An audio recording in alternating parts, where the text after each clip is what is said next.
Kom saam met ons na die Summit Wildlife se 10de jaarlikse veiling. Die veiling het plaasgevind by die Drosti Hotel in Graafrenet. Toe ons by die veilingsvenue aangekom het, het ons 'n warm verwelkoming gekry. Soos julle nou gaan sien, die katalogiste was kunswerk en ek het beslis seker gemaak ek vat vir my een saam terug huis toe. Die gees vir die veiling was hoog en baie aan die gang. Almal het in spanning gewag vir die pragtlotte wat vir hulle gewag het. En kan ons net sê, dit het glad nie teleurgestel nie. Somme vroeg in die veiling het hierdie 20 duim Springbok ram van Bulls of the Karoo vir R560,000 aanlyn verkoop. En hy is gevolg deur Top Up, die 55 duim Sable Bull van Valley Venture Stud wat vir R1.9 miljoen verkoop het.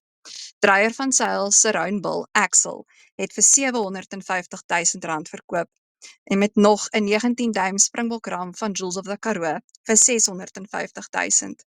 Hierdie koning Wildebees Bull van Kwaggasfontein Safaris, Majuba, het vir R820,000 verkoop.